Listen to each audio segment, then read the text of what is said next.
লম্বা লম্বা কথা কো, বেগম জিয়ার বিরুদ্ধে মামলা করো।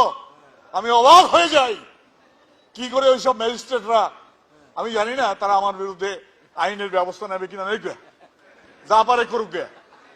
সারা জীবন জেল কাটছি, আবার যদি প্রয়োজন হয় যাবো, জেলে যাবো, মরে যাবো, ঠিক আছে। আর যদি বেঁচে থাকি মধুর যাবি জুইন করাইলো। বেশি দিন তো আর বাঁচবো না, আপনাদের আর বেশি দিন জ্বালাবো না। মরার আগে যদি দেখে যেতে পারতাম যে একটা নিঃশ্বাস নিতে পারছি গণতন্ত্রের দেশে, শান্তির দেশে, ধর্মের দেশে, একটা আবহাওয়া, যে আবহাওয়ায় মানুষ নিঃশ্বাস নিতে পারে, এই জুলুমের দেশে আমি মরতে চাই না। আল্লাহ গফুর রহিম, তুমি সব জানো, তুমি সব দেখো।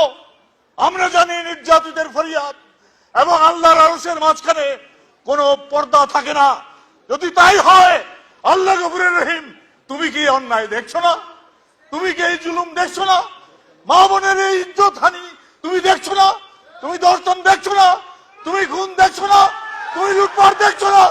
তুমি মানুষের এই অত্যাচার তুমি দেখতে পাচ্ছ না? আল্লাহ, আমি তোমারই কাছে আজকে ফরিয়াদ করতে চাই, বাংলাদেশের মানুষকে একটা স্বাধীনতা দেওয়ার জন্য সেই ক্লাস হাফ প্যান্ট পরার অবস্থা থেকে মধুর, তোমার মনে আছে আমরা জেল খাটা শুরু করলাম, আন্দোলন করা শুরু করলাম। আর আজকে মৃত্যুর আগ পর্যন্ত আগেও আমাকে কথা বলতে হচ্ছে। এই দেশে 3 বার প্রধানমন্ত্রী ছিল, স্বাধীনতার ঘোষণা যে দিয়েছে তার স্ত্রী, তারেকের মা, কোকোর মা, বাংলাদেশের স্বাধীনতা যুদ্ধের সময় যিনি যেখানে ছিলেন, অনেক অত্যাচার নির্যাতন সহ্য করেছেন, আজকে এই বৃদ্ধ বয়সে তার বিরুদ্ধে মামলা দেয়। উনি নাকি এখান থেকে সাইদাবাদ গিয়া উনি নাকি ট্রাকের মধ্যে আগুন দেয়।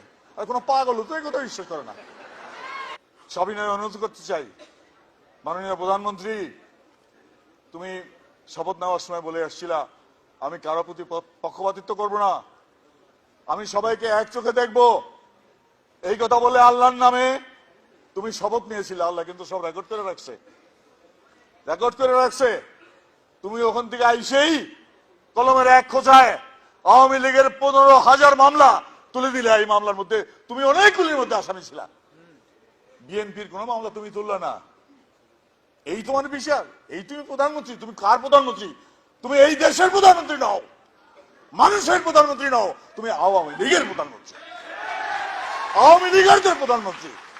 ট্রেনের মধ্যে এক লোক উঠছে, উঠা সে সারাক্ষণ শুনতেছে যে হাসিনা এত উন্নতি করছে যে উন্নতি চোখে দেখা যায় না, সব দিকে খালি উন্নতি উন্নতি উন্নতি। বেকুব শ্রেণীর লোক আসছিল, যাবে সিলেট, উঠে বসে চিটাগাং ট্রেনে। পাশের লোকে জিজ্ঞেস করে, ভাই আপনি কোথায় যাবেন? আমি তো চিটাগাং যাব। পাশের লোকে উপরে একজন শুয়ে আছে, তারা জিজ্ঞেস করে, দুজনে উপরে শোয়া, যে আপনি কোথায় যাবেন? আমি চিটাগাং যাব। বলে আমি তো সিলেট যাব। হাসিনা এত উন্নতি করে ফেলেছে এই দেশটা যে নিচের লোক সব সিলেট যায় আর উপরের লোক চিটাগাং চলে যায়। এত উন্নতি করে ফেলেছে হাসিনা। এত এত উন্নতি যদি তুমি করে থাকো বাবা, মাগো মা, তুমি যদি এত উন্নতি করে থাকো, তুমি তো ভোট পাবা। ভোটে তোমার সজা বয়ে যাবে, ভোট নৌকা বেড়ে যাবে, নৌকা ডুবে যাবে, এত ভোট তোমার। তুমি একটা বার চিন্তা করে দেখো, একটা জায়গায়, যে কোনো জায়গায়, তোমার গোপালগঞ্জে আমি না, আমি যাবো না, তোমার গোপালগঞ্জে বেগম খালেদা জিয়া দাঁড়াবে। রাজি আছো তুমি? তুমি রাজি আছো? অথবা বেগম জিয়ার জায়গা বগুড়া হোক, নোয়াখালী হোক, যে কোনো জায়গায় দাঁড়াবে।